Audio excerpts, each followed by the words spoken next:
That's good. That's the size that I have. Well, it's not the size. It's just this guy's too slippery, Yeah, okay. and this guy's not going to be as slippery. And I can take this guy out. It's got a regular foam roller, but I'm too lazy.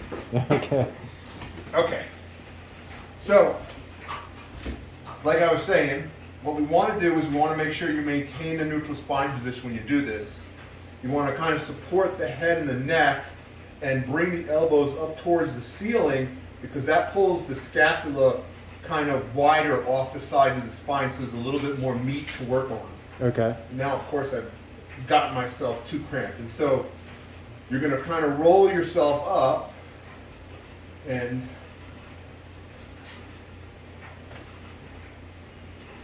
working yourself up the spine until kind of you get kind of to the shop of the skull, and it'll become obvious like how far you should go up. Okay. And then you're just kind of working the soft tissues. And then after you've done that, you'll kind of go to the bottom, not quite all the way to the rib cage, to the lower part of the rib cage. And then what you're going to do is you're going to kind of look up. Back of the neck is going to still stay long, and you're going to let yourself extend. And you're going to kind of just do 3 extensions in that same position.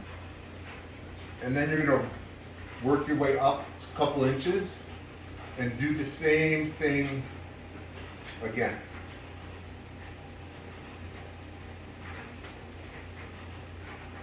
And during this whole time period, you notice I'm not doing that, Yeah. and I'm not losing my lumbar spine control. So I'm really trying to almost do that same thing that we're doing the cat and cow, where I'm getting my chest is kind of getting pulled up at my sternum, or breastbone is getting pulled up at that angle. Okay. Okay, so that is step number 3.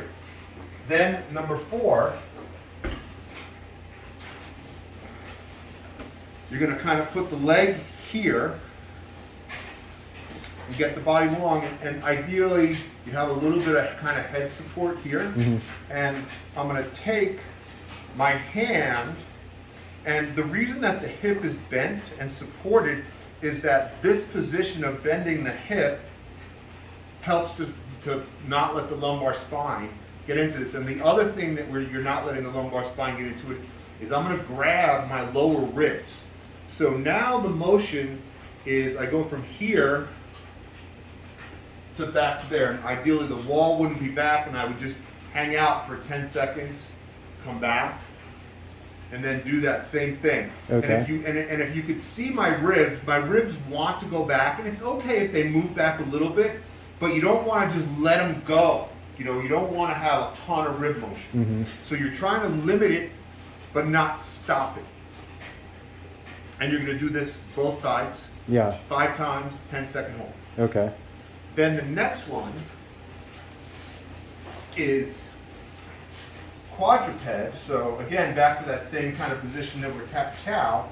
And what I'm going to do is I'm going to take my hand behind the neck again, and I'm going to go underneath my other elbow, and I'll do this on both sides so you can kind of see it here, and then up like that. Okay, I remember And this one.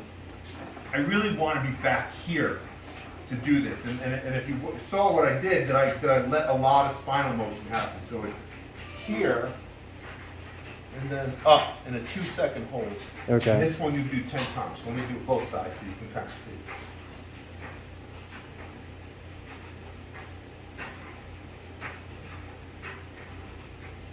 And again, I let myself come too far forwards. So it's here, butt back towards the heel,